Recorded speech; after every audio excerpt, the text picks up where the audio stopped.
Hello student. हम लोग class 10th के अंतर्गत जीव विज्ञान पर डिस्कशन करते हैं और जीव विज्ञान के अंतर्गत एक लेसन का नाम है हमारा पर्यावरण। हमारा पर्यावरण।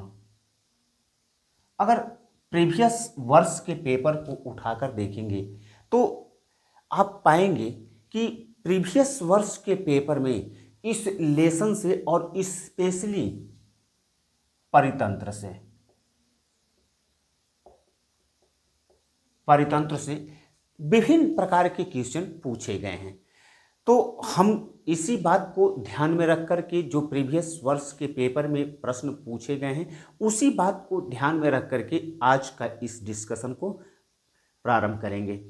यही नहीं, यह भी देखा जाता है कि चाहे साइंस की बात करें, चाहे सोशल साइंस की बात करें, चाहे लैंग्वेज के अंतर्गत चाहे हिंदी, इंग्लिश और संस्कृत की बात करें, इन सारे सब्जेक्ट के अंतर्गत पर्यावरण को शामिल किया जाता है। लैंग्वेज के अंतर्गत हो सकता है कि पर्यावरण पर कोई स्पेशली क्वेश्चन ना करता हो, लेकिन ऐसे राइटिंग के रूप में पर्यावरण से क्वेश्चन निश्चित रूप से पूछता है।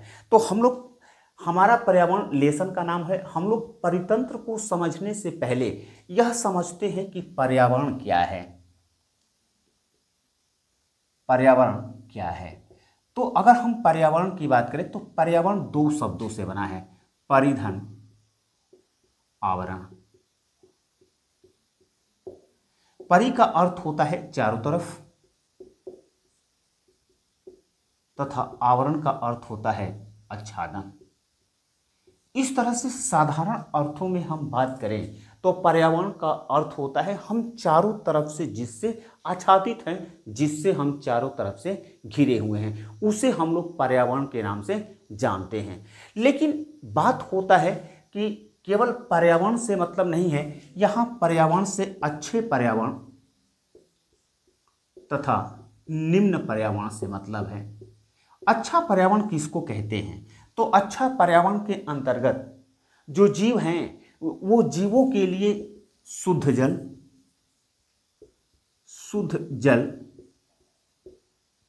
स्वच्छ वायु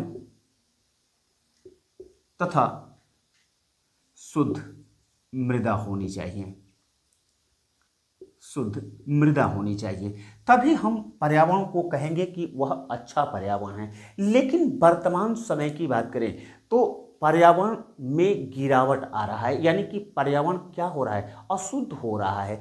वह अशुद्ध हो रहा है यानी कि पर्यावरण निम्न कोटि का हो रहा है, जिसके चलते जीवों के समक्ष जीवन का संकट उत्पन्न होता है और जीवों को न तो पीने के लिए स्वच्छ जल उपलब्ध होता है, न ही श्वसन के लिए स्वच्छ वायु उपलब्ध होता है, और जो पादप होते हैं वह पादप के लिए न तो शुद्ध मृदा है। आप कह सकते हैं कि मृदा से मानव के जीवन पर क्या प्रभाव पड़ता है। तो देखिए, कुछ अजैव निम्नीकृत वस्तुएं होती हैं या पदार्थ होता है, या हम कह सकते हैं कि पदार्थ होता है। जैसे अगर कृषि के अंतर्गत जो रासायनिक खादों का इस्तेमाल किया जाता है, जो रासायनिक कीटनाशक का इस्तेमाल किया जाता है, चाहे रासायनिक खरपतवार नाशी का प्रयोग किया जाता है, तो वह क्या होता है?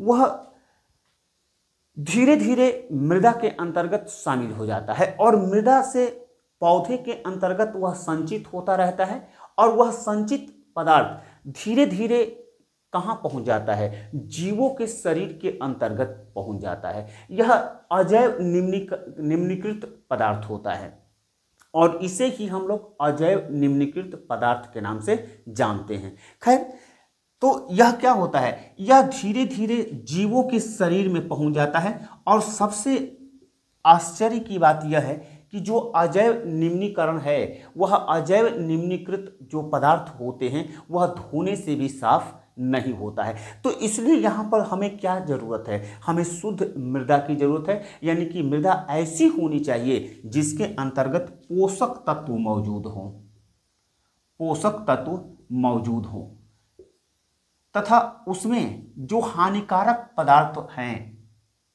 हानिकारक पदार्थ हैं वह हानिकारक पदार्थ न हो। क्योंकि अभी हमने क्या बात किया, अजैव निम्नीकृत पदार्थ की बात किया, वह धीरे धीरे कहाँ पहुंच जाता है, मानवों के शरीर में पहुंच जाता है। तो इस प्रकार से हम कह सकते हैं कि आज का जो पर्यावरण है, आज हम क्या किए हैं कि पर्यावरण को बहुत ज़्यादा अवशोषित किए हैं, या कह सकते हैं कि पर्यावरण में मौजूद संसाधनों को विकास के लिए इस प्रकार से प्रयोग किए हैं कि आज पर्यावरण मानवों के लिए, या कहें कि जीवों के जीने योग्य न तो जल उपलब्ध है, ना ही वायु उपलब्ध है, और ना ही शुद्ध मृदा उपलब्ध है। अब प्रश्न उठता है कि यह जो पर्यावरण है, यह पर्यावरण के क्यों निम्नीकृत हो रहा है? तो निम्नीकृत होने के पीछे कारण है प्रदूषण। इसको हम लोग प्रदूषक के नाम से जानते हैं। प्रदूषक क्या है? तो पर्यावरण में मौजूद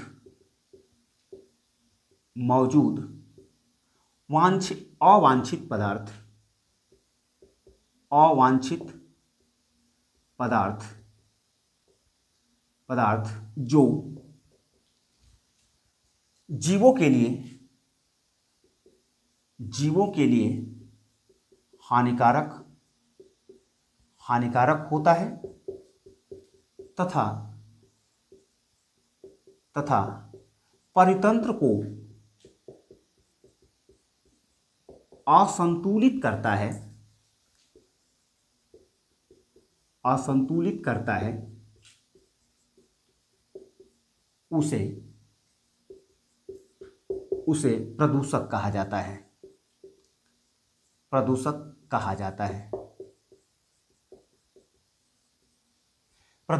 जाता है। यानी कहने का अर्थ है कि जो पर्यावरण को गंदा करता है या पर्यावरण को निम्न कोटि का बनाता हो। जैसे अगर हम प्रदूषण कितने प्रकार के होते हैं, तो अगर हम प्रदूषण की बात करें तो जल प्रदूषण, वायु प्रदूषण,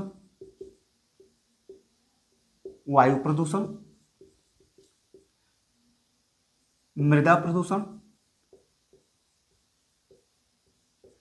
प्रदूषण, ध्वनि प्रदूषण। कहने का अर्थ यह है कि जो जल प्रदूषण है, अब जल में जब प्रदूषक यानी अवांछित पदार्थ मिलने के कारण जब जल शुद्ध नहीं रह जाता है, वह क्या हो जाता है? अशुद्ध हो जाता है।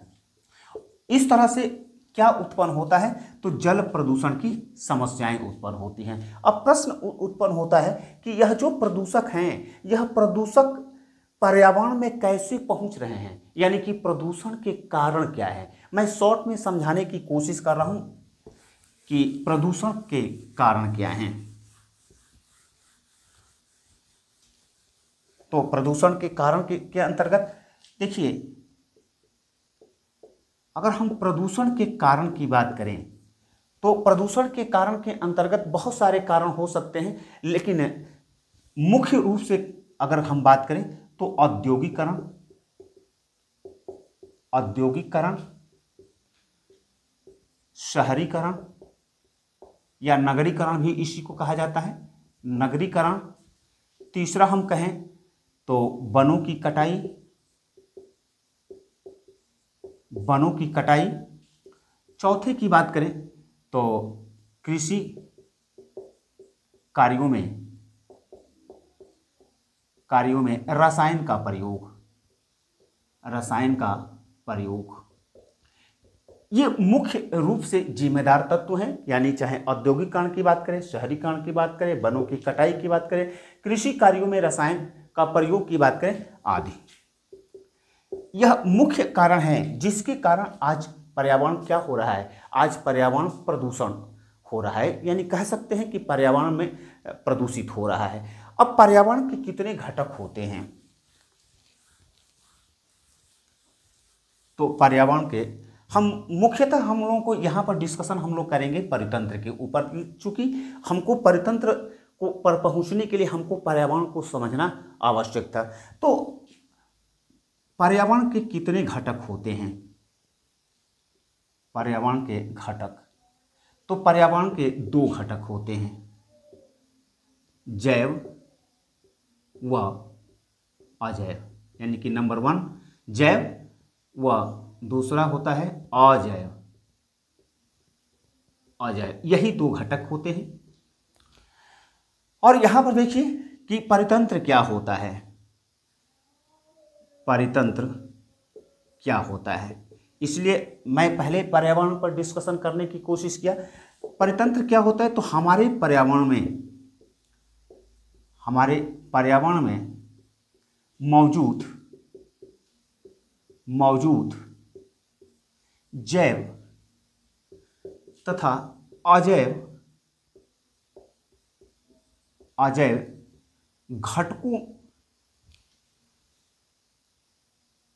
घटकों में सहसंबंध होता है तथा ये घटक अपने जीवन के लिए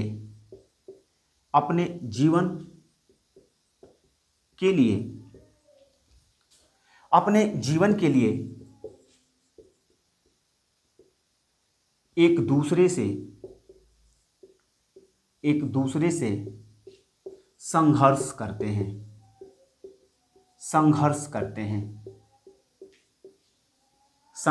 हैं तथा अपने जीवन के लिए, या कह सकते हैं कि अपने अस्तित्व के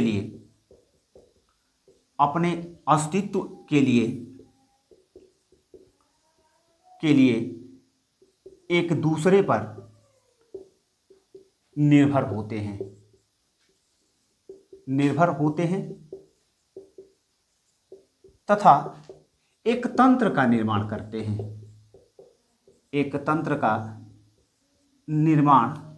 हैं, जिसे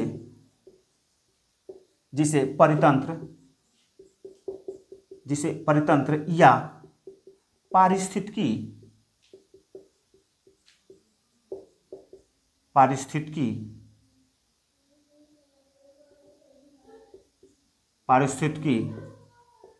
परितंत्र कहा जाता है।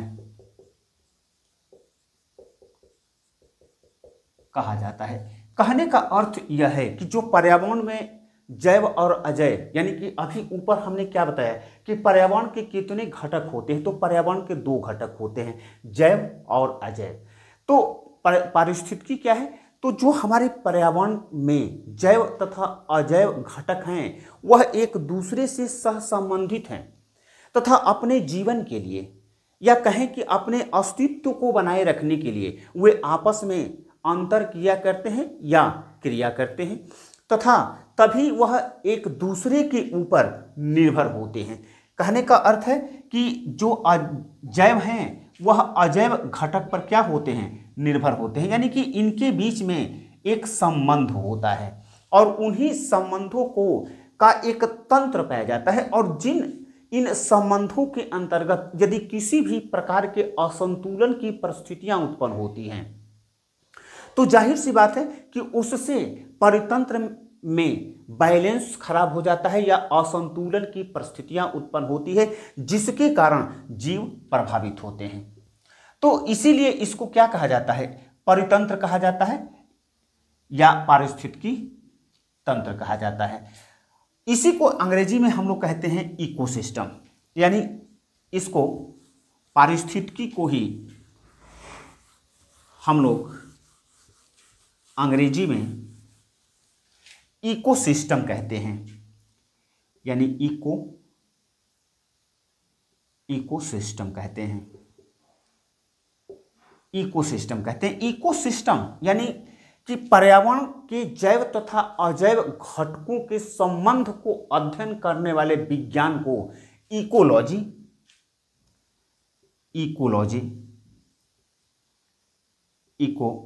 कहा जाता है। इकोलॉजी कहा जाता है।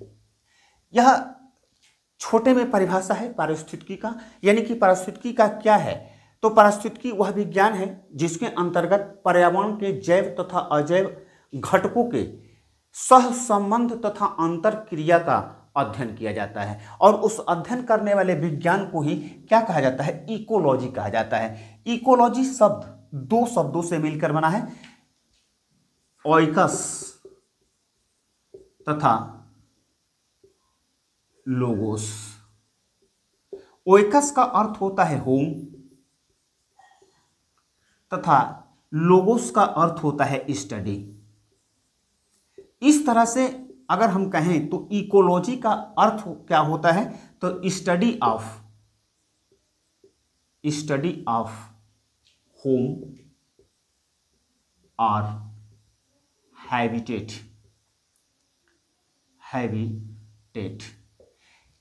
यानी कह सकते हैं घर या आवास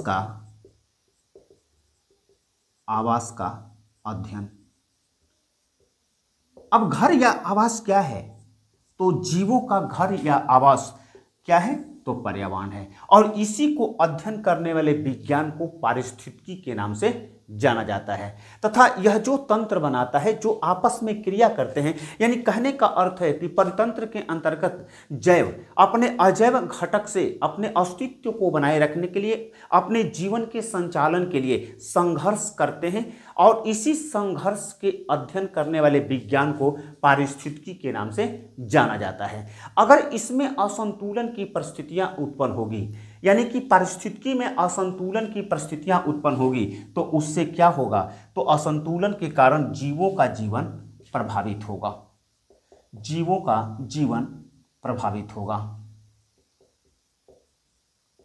प्रभावित होगा, अब प्रश्न उठता है कि यह तो जो क्वेश्चन यदि पूछता है, जैसे कि 2024 के पेपर को उठाकर देखेंगे तो उसके अंतर्गत पूछा है कि परितंत्र क्या है, तथा जैव घटकों के विषय में आप उदाहरण सहित व्याख्या कीजिए, या फिर से पूछ सकता है कि परितंत्र क्या है तथा उसके अजैव घटकों को उदाहरण सहित वर्णन कीजिए।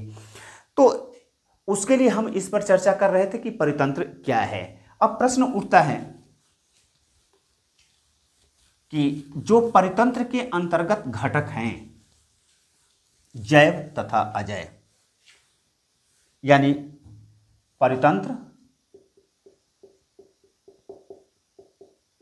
परितंत्र या कहें तो पारिस्थितिकी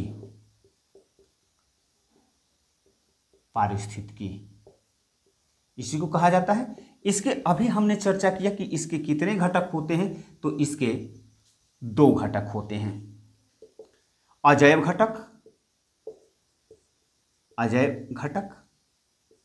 तथा दूसरा होता है जैव घटक।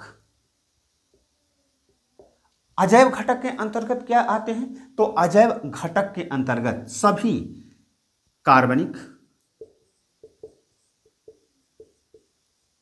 कार्बनिक तथा अकार्बनिक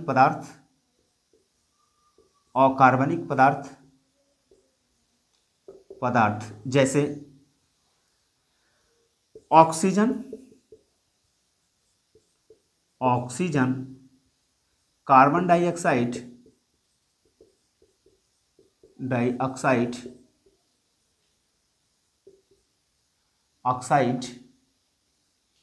नाइट्रोजन,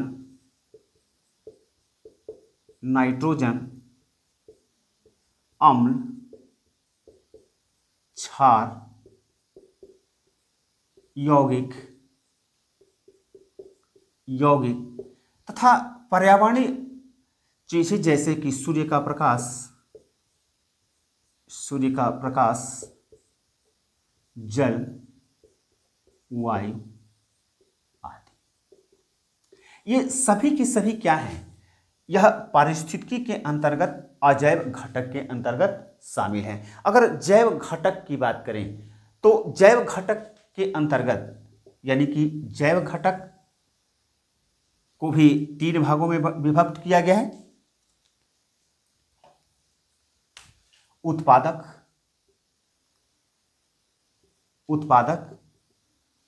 उपभोक्ता तथा अपघटक या विघटनकारी जीव कहा जाता है। इनको विघटनकारी जीव कहा जाता है, विघटनकारी जीव कहा जाता है। उत्पादक कौन होते हैं? तो उत्पादक, इससे बहुविकल्पी के प्रश्न भी आपके प्रीवियस वर्ष के पेपर में पूछे गए। अब उत्पादक कौन होते हैं? तो पादप, नीले हरे शैवाल, नीले हरे शैवाल तथा कुछ सूक्ष्म जीवाणु होते हैं, कुछ सूक्ष्म जीवाणु होते हैं। यह क्या करते हैं? उत्पादक हैं। कैसे उत्पादक हैं? और फूड श्रृंखला के अंतर्गत, यानी खाद्य जो श्रृंखला है उसके अंतर्गत यह क्या कार्य करते हैं अभी हम बताएंगे, लेकिन इस पहले चार्ट को हम लोग देख लेते हैं। अगर हम उपभोक्ता की बात करें तो उपभोक्ता कितने प्रकार के होते हैं? तो उपभोक्ता भी 3 प्रकार के होते हैं। उपभोक्ता भी 3 प्रकार के होते हैं। प्राथमिक उपभोक्ता,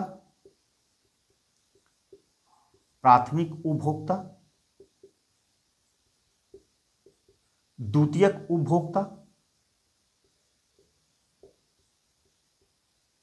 उपभोक्ता तथा ये होता है तृतीयक उपभोक्ता।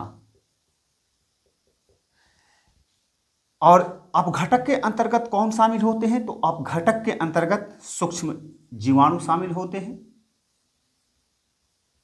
जीवाणु तथा कवक शामिल होते हैं। यह क्या करते हैं? यानी अब देखिए, जो उत्पादक होता है वह अपने अजैव घटक से पोषक तत्वों को प्राप्त करके अपने भोजन का संश्लेषण करता है, और यही कारण है कि यह क्या होता है? स्वपोषी होता है। लेकिन जो यह उत्पादक हैं, ये उत्पादक पर कौन आश्रित होता है? तो जितने भी उपभोक्ता हैं इस उत्पादक पर आश्रित होते हैं। कारण यह है कि जो सूर्य का प्रकाश है, सूर्य के प्रकाश से जो ऊर्जा प्राप्त होता है, उस ऊर्जा का स्थिरीकरण कौन कर सकते हैं? ऊर्जा का स्थिरीकरण केवल पादप कर सकते हैं, यानी उत्पादक कर सकते हैं। उपभोक्ता के अंतर्गत चाहे प्राथमिक उपभोक्ता हो, चाहे द्वितीयक उपभोक्ता हो, चाहे तृतीयक उपभोक्ता हो, कोई भी उपभोक्ता सूर्य से प्राप्त होने वाली ऊर्जा का स्थिरीकरण नहीं कर सकते हैं। इसीलिए वह किस पर निर्भर होते हैं? वह अपने ऊर्जा के लिए, अपने पोषक तत्व के लिए, अपने खाद्य पदार्थ के लिए किस पर निर्भर होते हैं? तो उत्पादक पर निर्भर होते हैं। ठीक उसी प्रकार से जो प्राथमिक उपभोक्ता है वह प्रत्यक्ष रूप से किस पर निर्भर होता है? तो उत्पादक पर निर्भर होता है। लेकिन अगर द्वितीय उपभोक्ता की बात करें तो द्वितीय उपभोक्ता किस पर आश्रित होता है?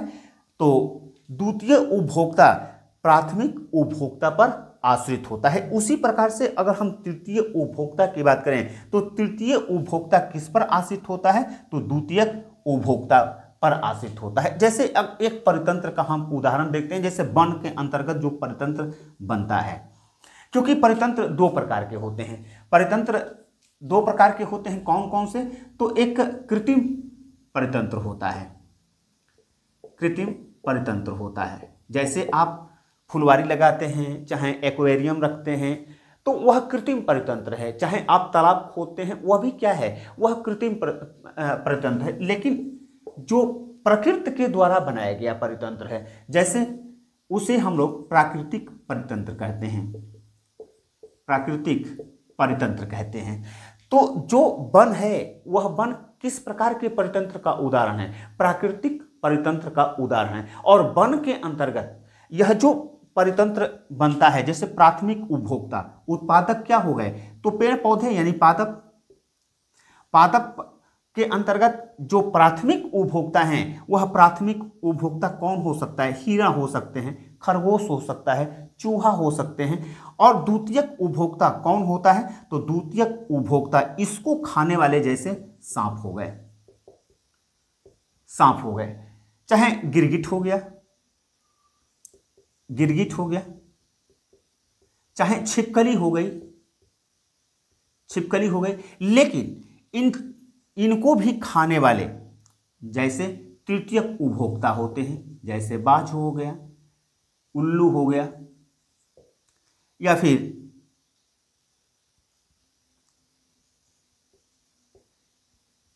चील हो गया।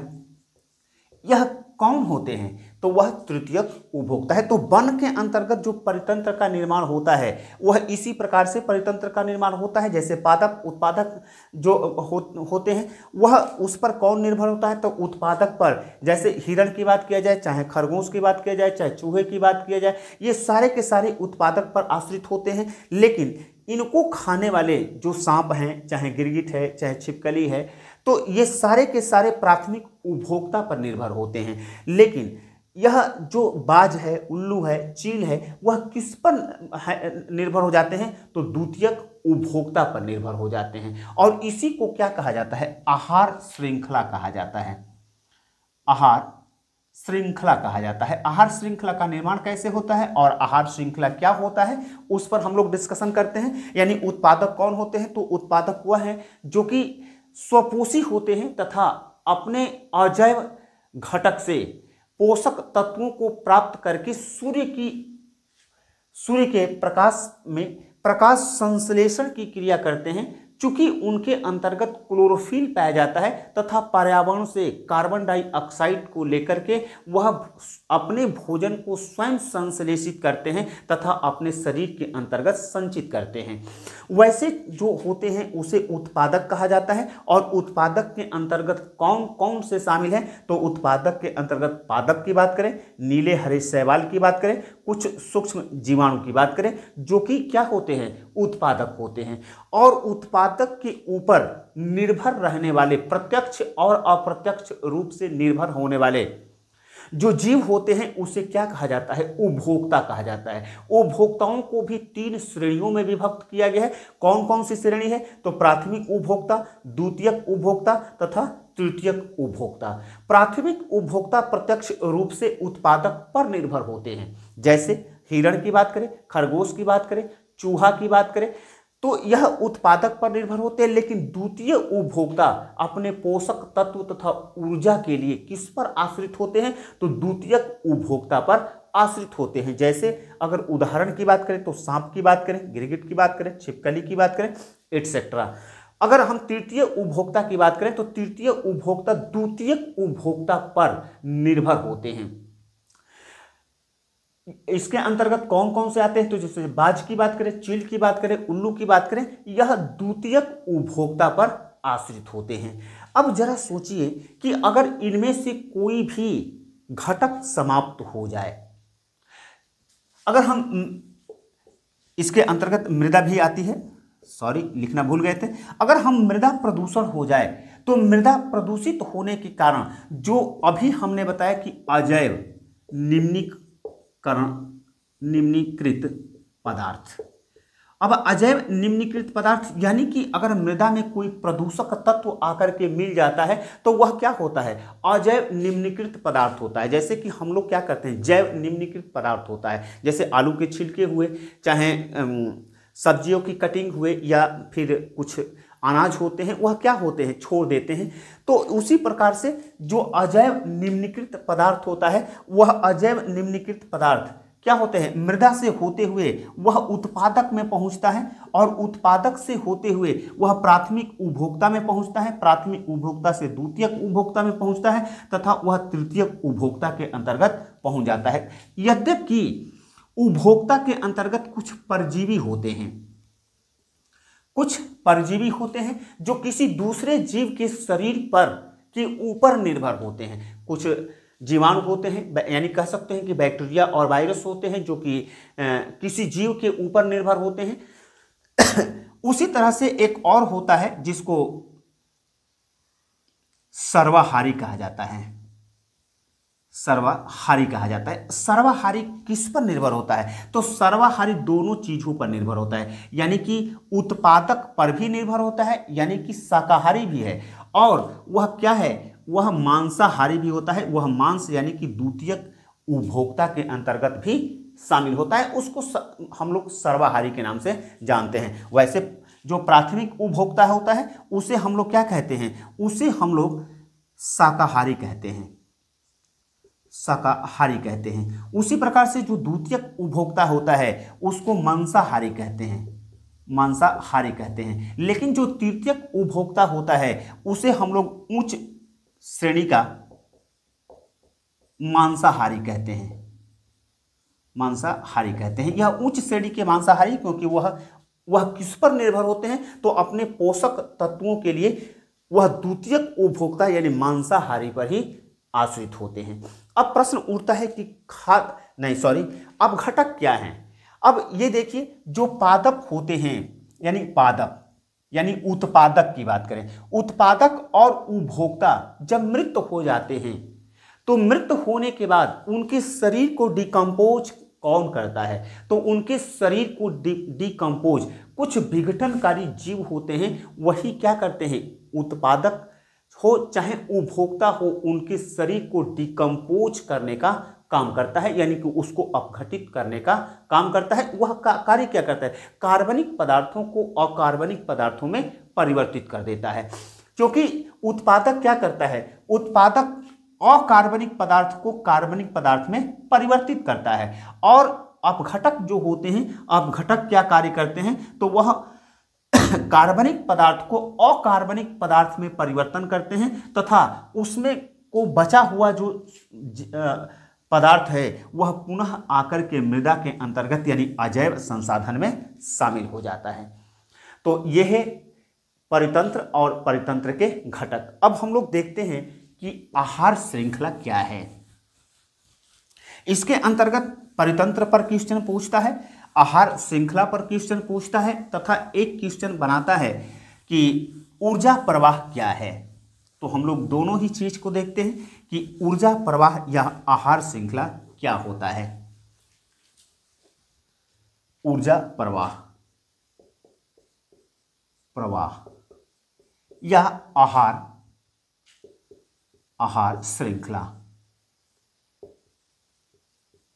श्रृंखला या इसे खाद्य श्रृंखला भी कहा जाता है। तीनों नाम है, श्रृंखला भी कहा जाता है। चूंकि अभी हम लोग परितंत्र के जो घटक देख रहे थे, तो घटक के अंतर्गत हम लोग क्या देख रहे थे? हम लोगों ने देखा कि जो उत्पादक है वह अजैव घटक के ऊपर निर्भर है, और वह क्या करता है? वह सूर्य की रोशनी से यानी कि सूर्य के प्रकाश में कार्बन डाइऑक्साइड को लेता है तथा अपने भोजन को स्वयं संश्लेषित करता है, अपने भोजन को स्वयं बनाता है। यही कारण है कि उसे क्या कहा जाता है? उसे स्वपोषी के नाम से जाना जाता है। अब प्रश्न यहाँ पर उठता है कि जो उपभोक्ता हैं वह उपभोक्ता किस पर आश्रित होते हैं? तो उत्पादक पर आश्रित होते हैं। जरा सोचिए कि अगर इनके अंतर्गत कोई भी घटक मौजूद ना हो या कोई भी घटक समाप्त हो जाए तो जो उपभोक्ता एक दूसरे पर आश्रित हैं, निर्भर हैं, क्या वह जीवित रह सकते हैं? तो अभी हमने क्या बताया कि परितंत्र में क्या उत्पन्न हो रहा है? असंतुलन उत्पन्न हो रहा है। परितंत्र में असंतुलन उत्पन्न हो रहा है। असंतुलन का मतलब क्या है कि परितंत्र के जो घटक हैं वह क्या हो रहे हैं? नष्ट हो रहे हैं, और नष्ट होने के कारण जीवों के जीवन प्रभावित हो रहा है। तो आहार श्रृंखला क्या है?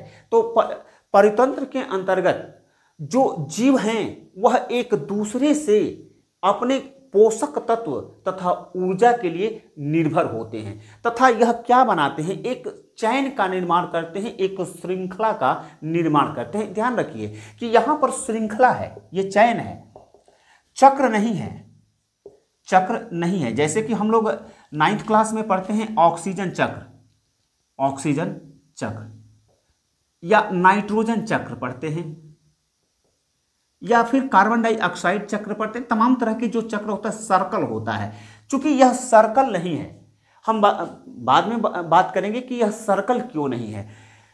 तो वह क्या होते हैं, जो परितंत्र के अंतर्गत जो जीव हैं वह एक दूसरे के ऊपर निर्भर होते हैं और उनकी निर्भरता क्रमबद्ध होता है, क्रमबद्ध प्रक्रिया के अंतर्गत होता है, जिसको हम लोग आहार श्रृंखला या खाद्य श्रृंखला के नाम से जानते हैं। यह चूंकि एक दिशीय प्रवाह होता है, एक दिशीय प्रवाह, तो यहां पर ऊर्जा का क्या हो रहा है, प्रवाह होता है। कैसे प्रवाह होता है, तो पहले उसको समझते हैं तब एक दिशीय प्रवाह को समझेंगे। यानी ऊर्जा का प्रवाह कैसे हो रहा है, तो ऊर्जा का प्रवाह उत्पादक, उत्पादक से प्राथमिक उपभोक्ता, क्योंकि ध्यान रखिएगा आहार श्रृंखला पूछता है, चाहे खाद्य श्रृंखला पूछता है, चाहे ऊर्जा प्रवाह पूछता है, तो उसके अंतर्गत कहता है कि उदाहरण सहित समझाइए या फिर कहता है कि चित्र सहित समझाइए। तो इसके अंतर्गत जो उत्पादक होता है प्राथमिक उपभोक्ता, द्वितीयक उपभोक्ता, द्वितीयक उपभोक्ता तथा तृतीयक उपभोक्ता, तृतीयक उपभोक्ता, ये क्या है, ऊर्जा प्रवाह है। यह ऊर्जा प्रवाह, अब ये ऊर्जा का प्रवाह कैसे हो रहा है, तो उत्पादक है, तो उत्पादक क्या ले रहा है, सूर्य के प्रकाश की उपस्थिति में अपने भोजन का स्वयं संश्लेषण कर रहा है। यह जितना भी सूर्य से प्राप्त ऊष्मा है उसका केवल 1% ऊर्जा के रूप में इस्तेमाल करता है, यानी कि ऊर्जा के रूप में 99% जो ऊर्जा उसे उत्पादक को प्राप्त होती है उसको इस्तेमाल नहीं करता है, केवल सूर्य से प्राप्त 1% ऊर्जा का इस्तेमाल करता है।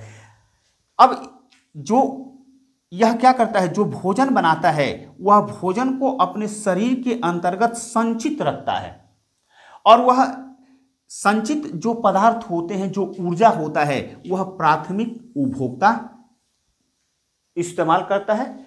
यानी यह क्या हो गया, यह प्रथम पोषी स्तर हो गया, प्रथम पोषी, इसी को हम लोग पोषी स्तर के नाम से जानते हैं। तो ये क्या हो गया, प्रथम पोषी स्तर।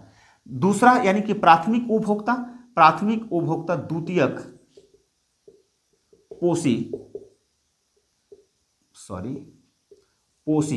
स्तर का निर्माण करता है। ठीक उसी प्रकार से जो तृतीयक उपभोक्ता है वह तृतीयक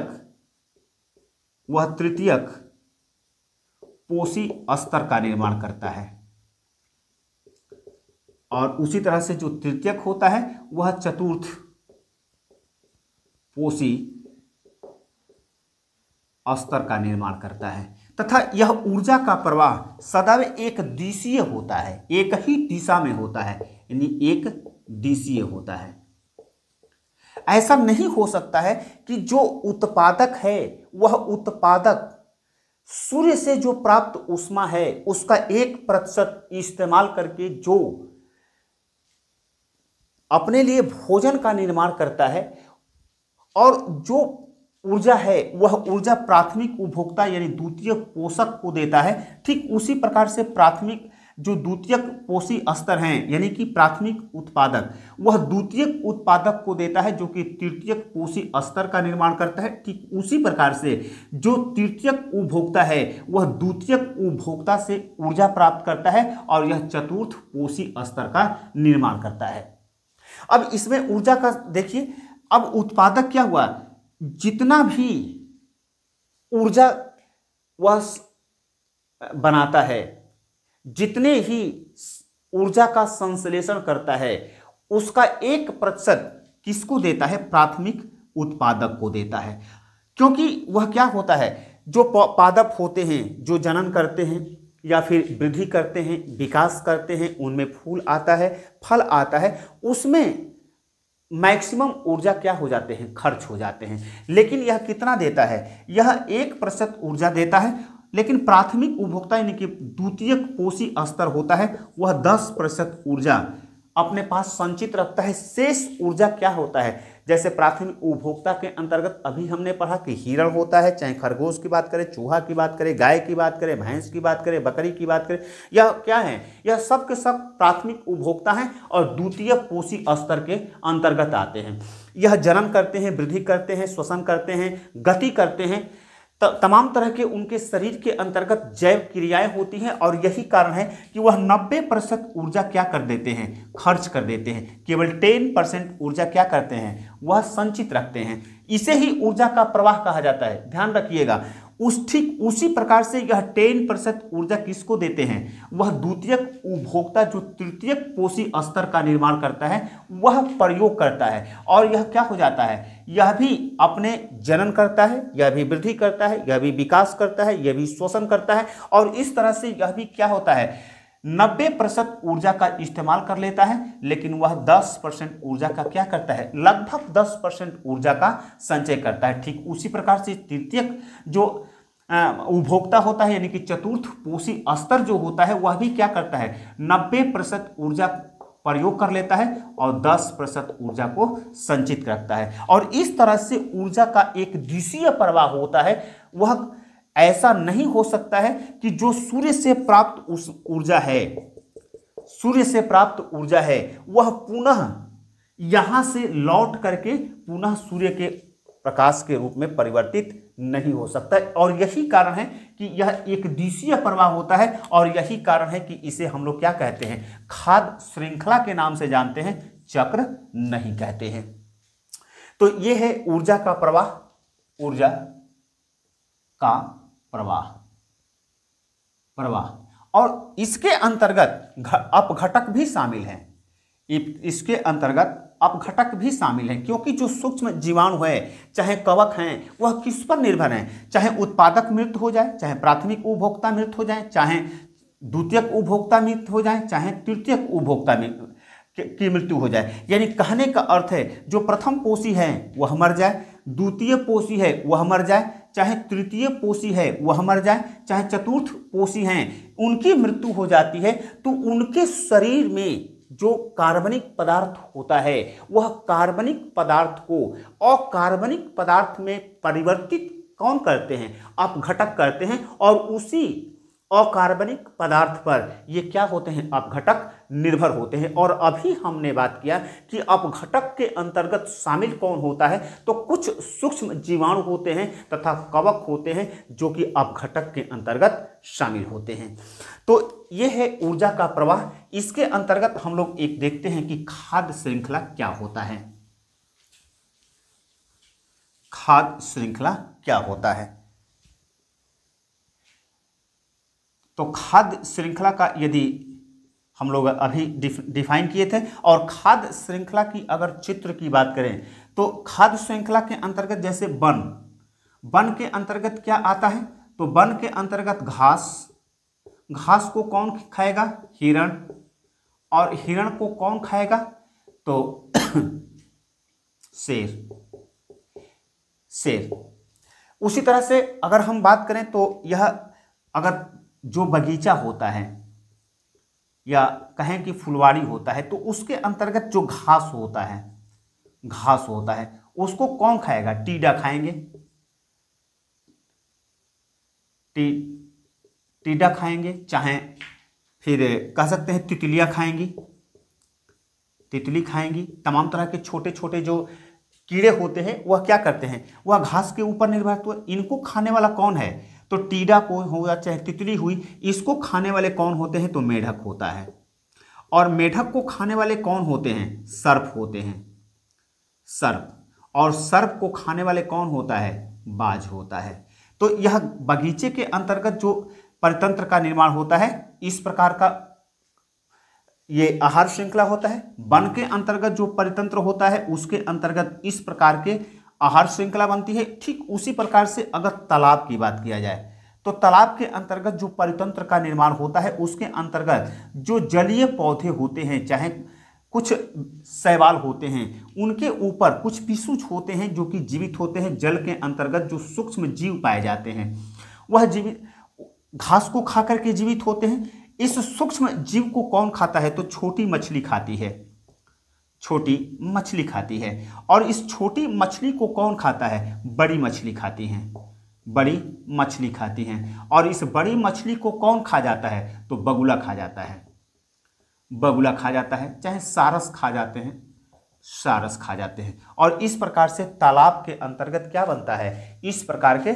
आहार श्रृंखला बनता है, इस प्रकार के परितंत्र का निर्माण होता है। ध्यान रखिएगा, परितंत्र जो होता है वह स्वतंत्र होता है, वह एक दूसरे पर निर्भर नहीं होता है। जैसे अगर वन के अंतर्गत जो परितंत्र का निर्माण हुआ, वह बगीचे के अंतर्गत जो परितंत्र का निर्माण होता है उस पर निर्भर नहीं होता है। यह क्या होता है? अपने आप में स्वतंत्र होता है। जरा सोचिए कि अगर पर्यावरण प्रदूषण के कारण जो पारिस्थितिकी में असंतुलन की परिस्थितियां उत्पन्न होगी और यदि इनमें से कोई भी एक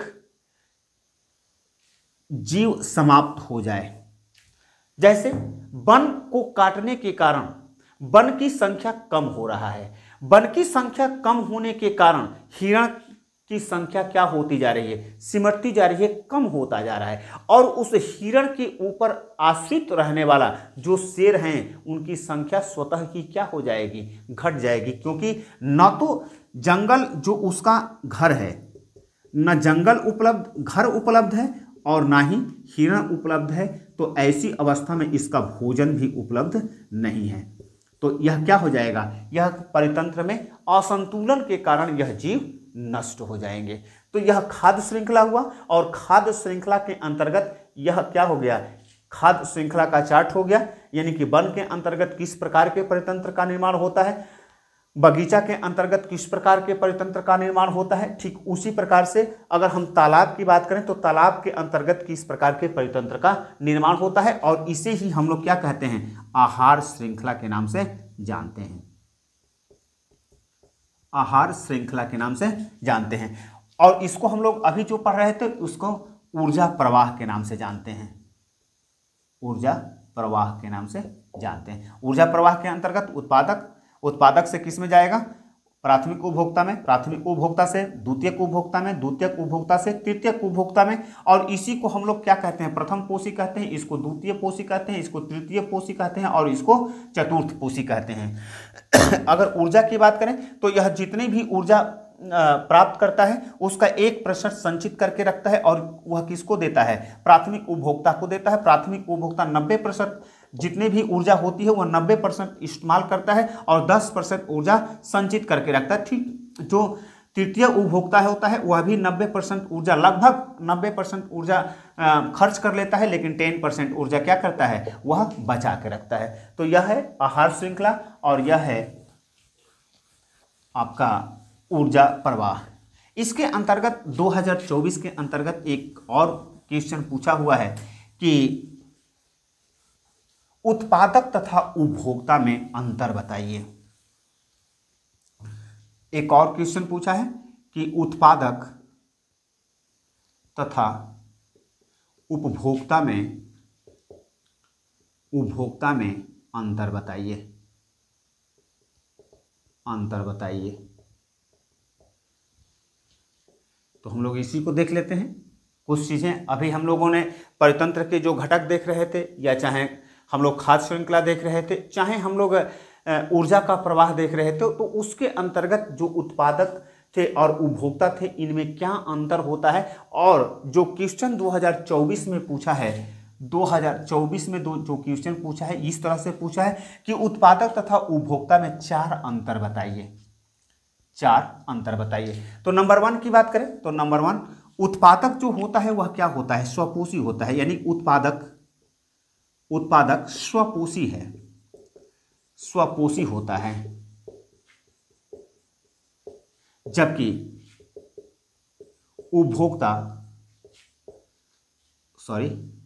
उपभोक्ता परपोषी होते हैं, परपोषी होते हैं। ठीक उसी प्रकार से अगर दूसरे की बात करें तो उत्पादक सूर्य की ऊष्मा, सूर्य की ऊर्जा का प्रत्यक्ष रूप में स्थिरीकरण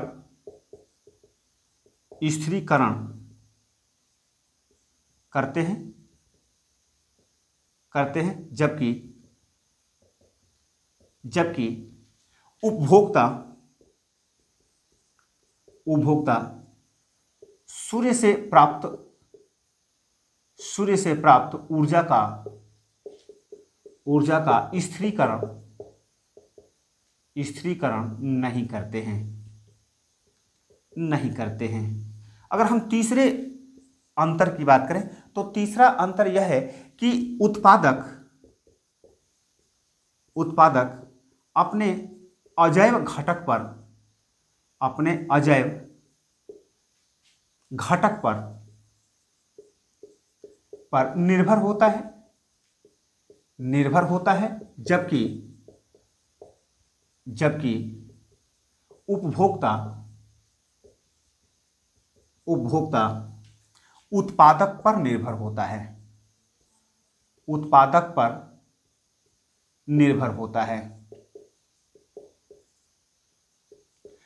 होता है। अगर चौथे की बात करें तो चौथे को ऊपर ले चलते हैं, पता नहीं दिखाई देगा कि नहीं दिखाई देगा। तो अगर हम चौथे की बात करें तो चौथा अंतर यह होता है कि जो उत्पादक होता है,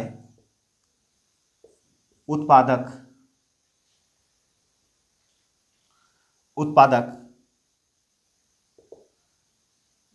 के अंतर्गत पादप, नीले हरे शैवाल तथा कुछ सूक्ष्म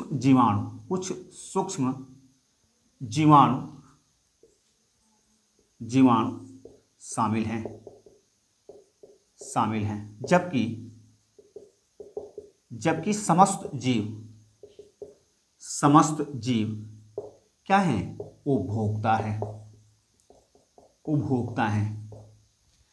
अगर हम पांचवें की बात करें कि पांचवा अंतर क्या है, वैसे 2024 में 4 ही पूछा है, लेकिन अगर हम पांचवें अंतर की बात करें तो पांचवा अंतर यह है कि उत्पादक स्वयं पर निर्भर होता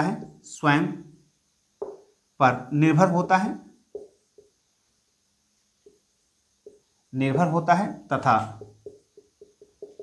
अपना भोजन स्वयं संश्लेषित करता है,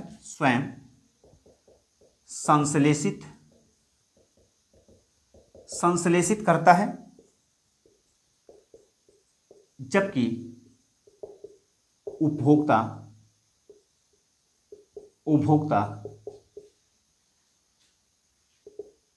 उत्पादक पर निर्भर होने के साथ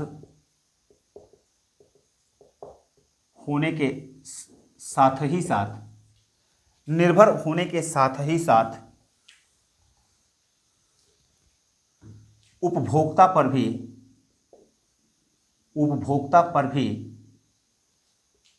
पर भी अपने भोजन तथा ऊर्जा के लिए निर्भर होते हैं। जैसे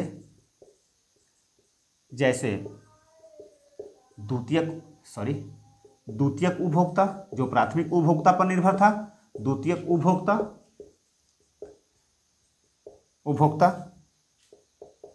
तथा तृतीयक उपभोक्ता जो कि द्वितीयक उपभोक्ता के ऊपर हम लोग पढ़ रहे थे, तो उसके अंतर्गत द्वितीयक उपभोक्ता पर निर्भर था तृतीयक उपभोक्ता। तो यह हुआ आपका उत्पादक तथा उपभोक्ता में 5 अंतर। तो इस तरह से यह लेसन समाप्त होता है। Thank you.